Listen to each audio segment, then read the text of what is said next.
Hello there. Hello. Yeah, good. There's no answer. Sorry, what's your name? Sorry, we're asleep. Are you Gemma? Yeah, I am. Okay, Gemma. Just put you on a second. Sure, Come on a second. Sorry, can I Gemma, do you want to come out? The loud banging of the Metropolitan Police knocking on Jemma Mitchell's front door disrupts an otherwise peaceful evening.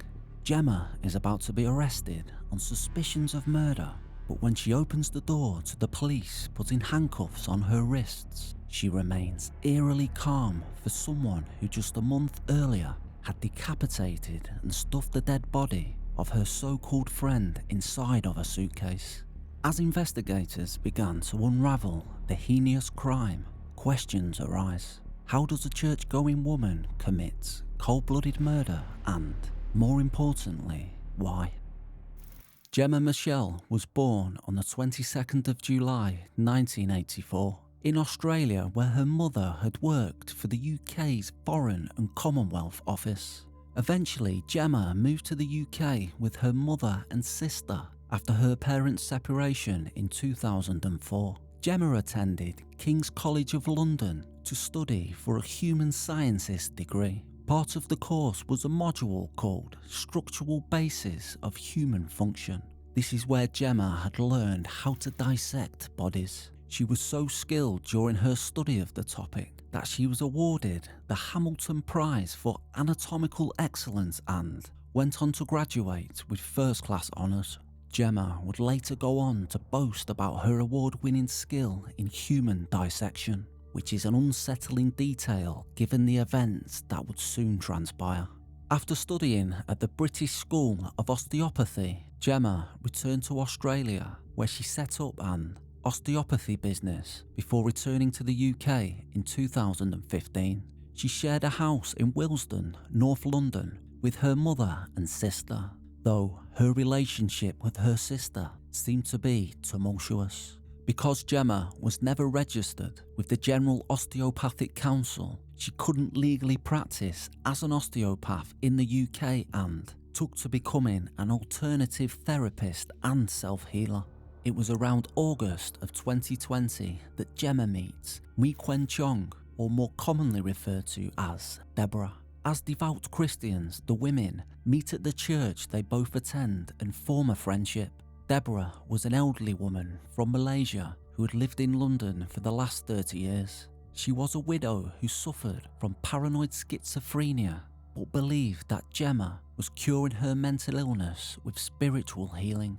Deborah had been exhibiting erratic behaviour in the weeks leading up to her death. She believed that she had a relationship with Prince Charles and even sent bizarre letters to him and Boris Johnson. Gemma and her mother's shared home was in a state of disrepair. The house had been in the family for several generations, and they were planning to make improvements to the property by adding another floor to the house. When they hired two builders, they were cheated out of £230,000.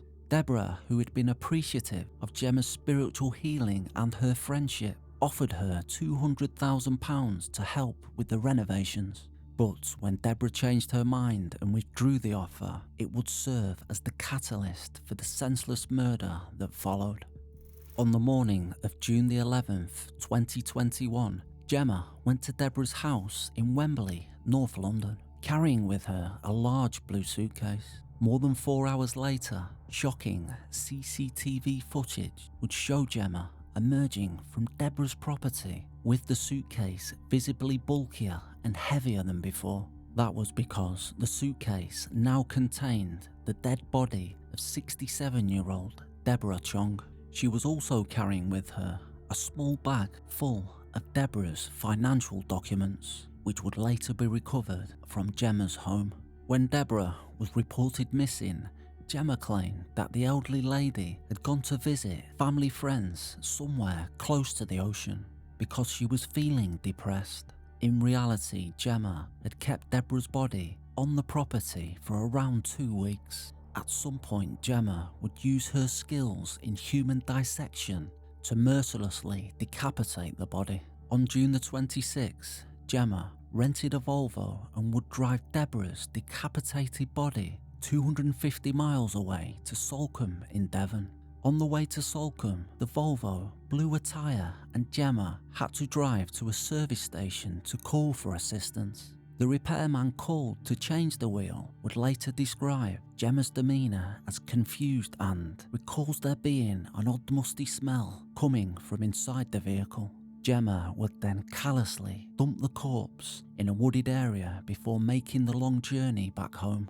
The day after the body had been dumped, in a recorded 999 call, a shaken woman can be heard saying that they had just found a body on Bennett Road in Salcombe. It's emergency. Hi, I just found a body. Oh, go ahead, caller. What's your emergency? I just found a body. Right, okay. A body, is it?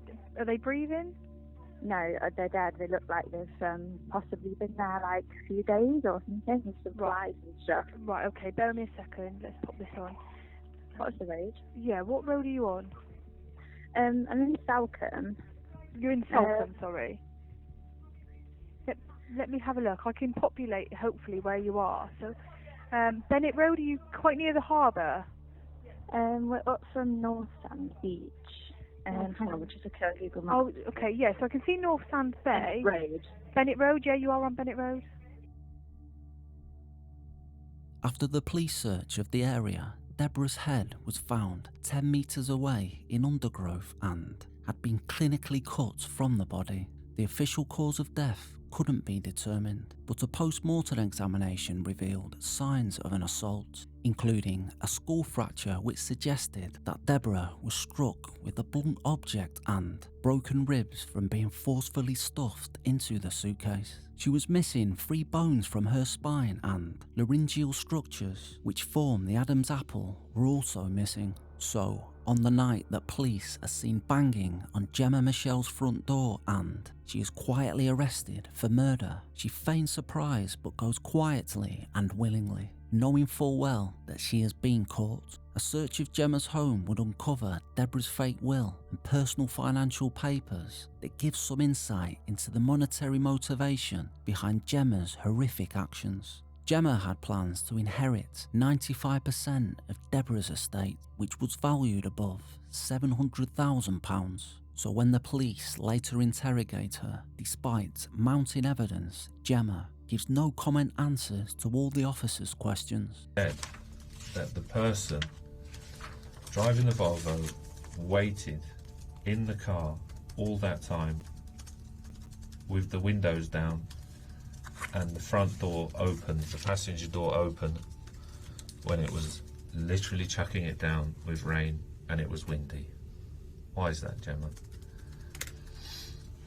No comment. The car stank, didn't it, Gemma? No comment. Stunk of a dead person. No comment. Stunk of Deborah's decomposing body.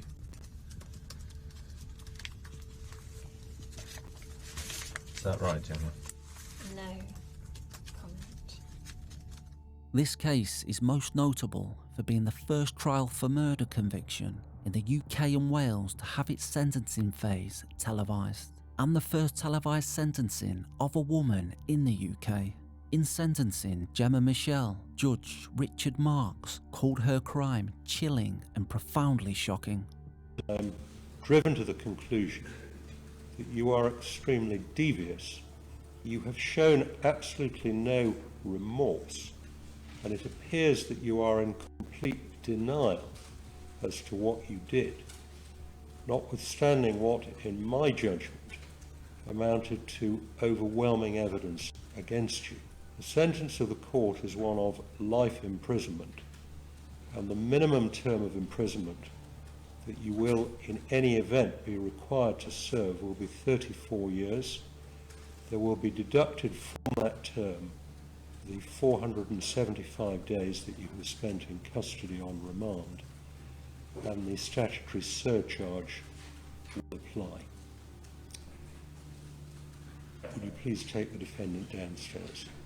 With Jemma Mitchell sentenced to life in prison with a minimum term of 34 years, it seems like justice has been served. Though friends and family who loved me, Mee Kuen Chong, are left rattled and struck by grief. Deborah's sister in Malaysia watched the trials via video link and had unanswered questions about how her sister died and if she'd suffered. Instead of expressing remorse for what she had done and help give complete closure to Deborah's family, Gemma refuses to take accountability and continues to deny any involvement. It was a callous murder committed on a vulnerable elderly lady for selfish financial gain. For those who have followed the case and for those who remember Deborah as a kind, generous woman, Gemma is the epitome of evil.